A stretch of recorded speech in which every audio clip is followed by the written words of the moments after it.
Good afternoon, good evening. This is Ankush here from Alif Consulting. Welcome back in our partner enablement video series. In today's video, we will be going to talk about how to build and design a solution for high availability using the availability zone. Well, here is the agenda of our video. We're going to talk about what is the high availability, what are the advantages, what is the availability zone in Azure, what are the benefits, and then we're going to walk you through with one of the reference architecture. And later on, I'm going to show you a demo of how you can ensure your VMs are in availability zone. Well, let's quickly jump to the introduction. So high availability describe a system that are dependable enough to operate continuously without failing. They are well tested and sometimes well equipped with the redundant components. Right. So what is exactly a high availability? Let's understand in layman terms, right? So high availability is kind of a technology which can be a software based or which can be a hardware based that's allow you to run your application or your software continuously, right? So how you can achieve the high availability? To have the high availability, you need to have a minimum two instance or two VMs running in the environment. Your one application, one instance is going to be run as always for your application, and another one is going to be in the idle and going to replicate with your primary server, right? That's how you can achieve your high availability, and your environment the number of servers count can be increased, right? It can have up to two instances running in your environment, like you can see in the diagram in the slide. The in the back end of the load balancer is kind of technology which allowing me to load balancer the do the load balancing of the request. But in the back end, in a high availability cluster, if you see, my one server is working as a active, another one is working as a passive and in the idle state. So what is going to be happen, like as soon as my primary server is goes down, my another server which is a replicated server in an idle mode is going to be become active and going to serve all the requests basically which is coming from the application client to the backend server. Well, what are the advantage of high availabilities, right? So there are a few advantage of high availabilities. Manage plan and unplanned outage. Yes, that's something you can do with the planned outage, right? So what you can do, you can manage how exactly you want to manage or how you want to perform your outage. So let's say if you have a multiple nodes running in your for your application high availability, you can make your idle node primary and your active node as a idle, and then you can perform your maintenance on top of that. Same way, you that can also help you to manage your unplanned outage, disaster recovery. I can say the disaster recovery is not kind of a full-fledged disaster recovery. The disaster recovery in way of like if the primary server is goes completely down due to the hardware issues or due to the software issues, then you can have your uh, secondary servers running as a primary, and you can your application will be going to work continuously without any fail. Load balancing is kind of mechanism which can be doable here. So in idle scenario, in high availability, your secondary server is going to be in idle state, but you can also make them as a primary and you can use the load balancing as well.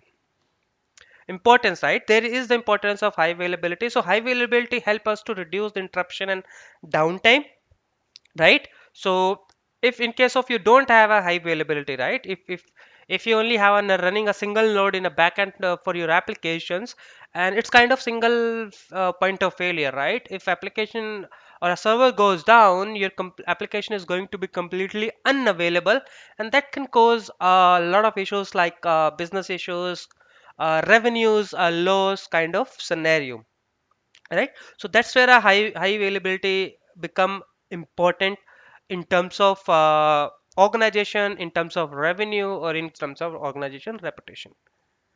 Well, let's talk about availability zone. Like availability zone is one of the feature in Azure which is allow us to distribute our servers across the multiple data center within the region. Now, uh, h- there is a one more feature in Azure which is called an availability set, right? So how the difference in between availability set and availability zone? Availability set allow us to distribute the servers within a one data center across the multiple racks. But with the availability zone, it's allow us to replicate the servers, or it's allow us to not replicate actually, it's allow us to distribute or segregate the servers across the multiple data centers, so that if one data center is goes down, another data center will be going to be available to run the another VMs, and will be application is going to be a continuously working. And it's fix a problem of single point of failure, right? If one data center in one region is down, if you're using the availability set, the application will be going to a completely down, right? But availability zone allow you to uh, distribute your servers across the multiple zones within a one region, which will be going to segregate, not segregate, distribute in the multiple data centers. And with this one, it's going to allow you the 99.9% uptime SLA from the Microsoft. Well, what are the benefits? Yes, there are a lot of benefits in terms of high availability. Uh, it's provide you the highly available offering that protect your application and data for a data center failure.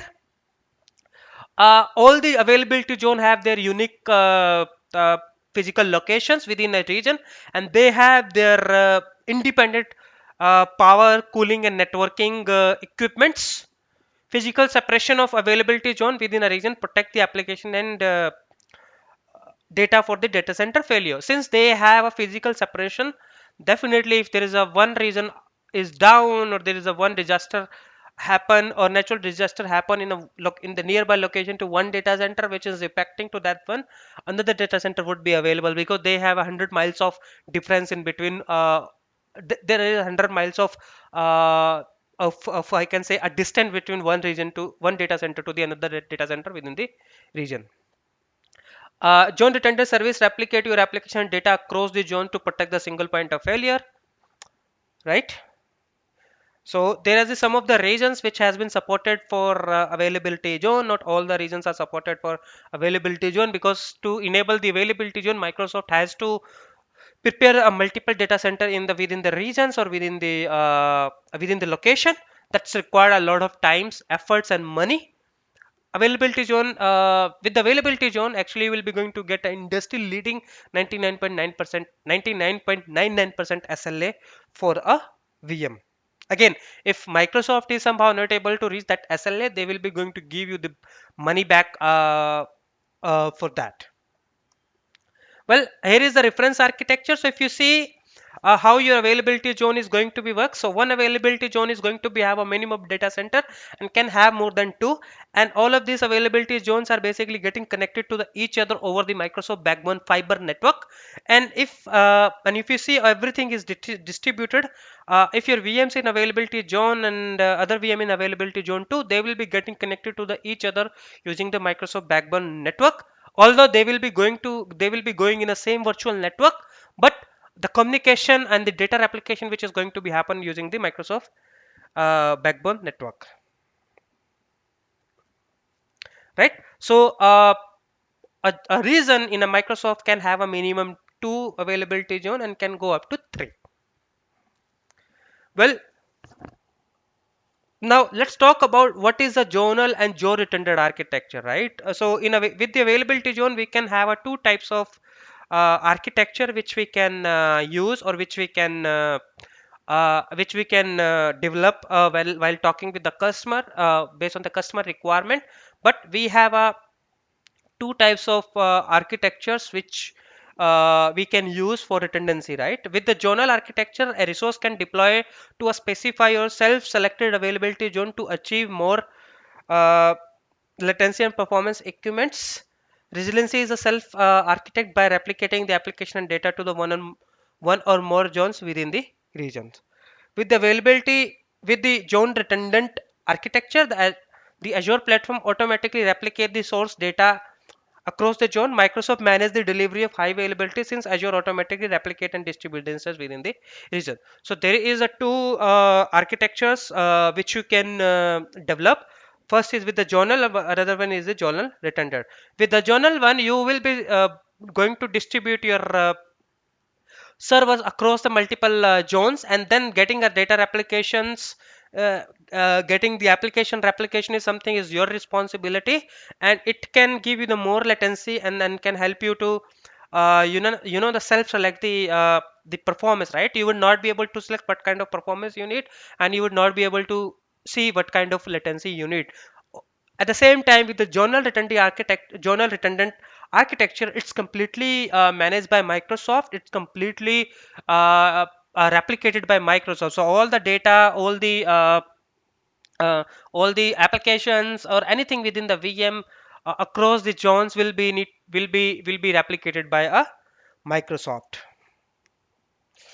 Well, this is how your journal redundant architecture or journal redundant architecture look like. So with the journal, you can see your VMs are basically across the multiple regions, and then you will be going to have a journal redundant load balancer, and the data is basically getting replicated to each other VM by using the customer managed.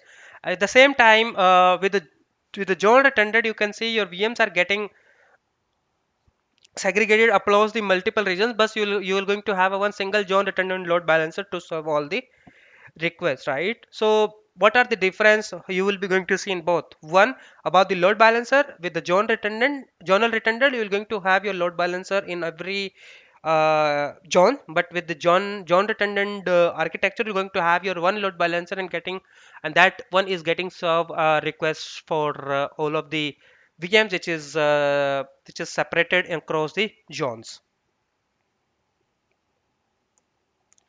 Well, how your SL is offered by availability John. So if you see with the availability set, you can get 99.995% SLA.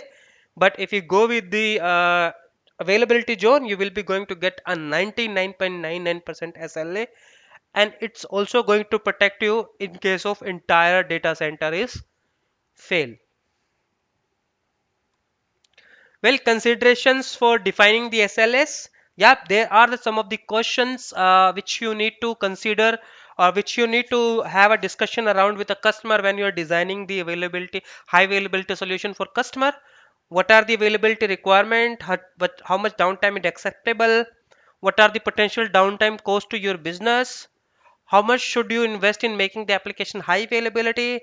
What kind of backup requirement is? What kind of data replication requirement is? What kind of monitoring requirements is?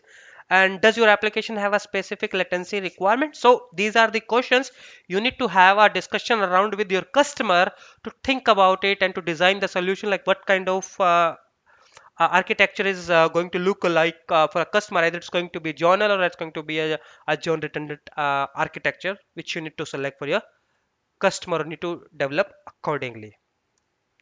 Well, let's move to the demo. So in the demo, I would be going to show you how you can deploy your VMs in the availability zone, and how you can see your VMs is in which availability zone, right? So I am already logged in my Azure subscription, and let me show you one important thing in which I want to uh, show you where and how you can see where your VM is. So I have a two VM deployed for this demo, which is in Alif demo availability zone. If you go in availability VM01, you will see this VM is down this VM is in availability zone 1.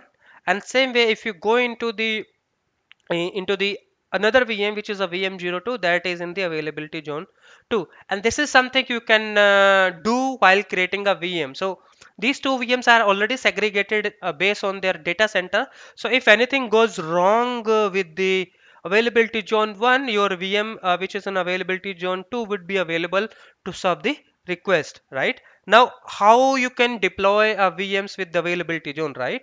To do that, it's a pretty much straightforward. You just need to go ahead and click on create VM.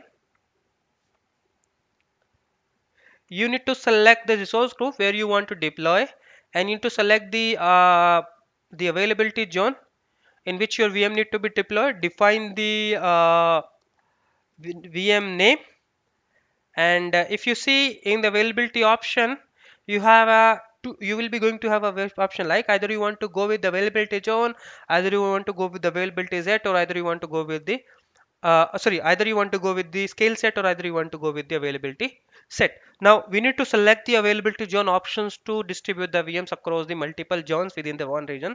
Now you see in the East US, Microsoft already have have the three availability zone, right?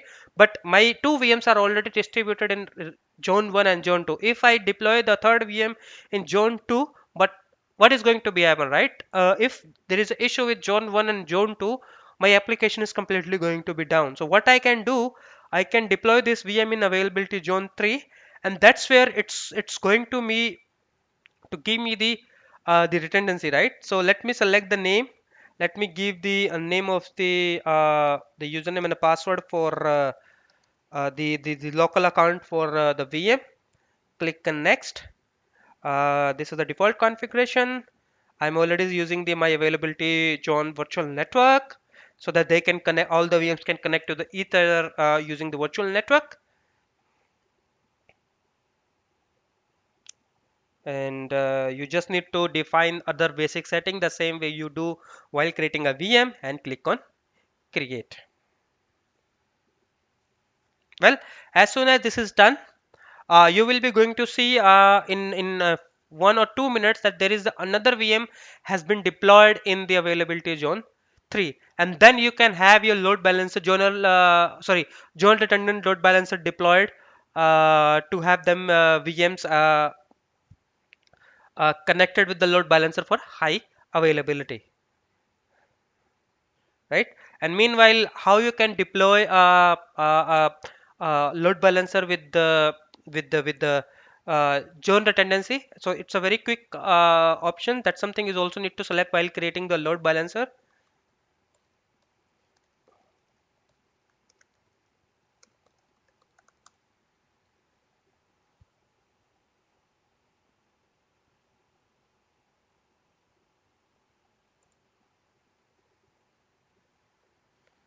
You can search in the marketplace, or it's not selecting the Azure load balancer. Okay, I am. So there is a typo. Just go for a load balancer. Wait for this. Change the publisher type to Microsoft. Yep, here is it. You need to click on create load balancer, and when you do that, you will be going to have the option what kind of load balancer either you want to do. Either you want to do a global, or either you want to go the regional, and that's where you can have your I can say the zone redundant or zonal redundant load balancer is got created. So load balancer does not have any specific requirement, like either you want to have a zone redundant or zonal redundant. You can have your load balancer created and then attach it to the multiple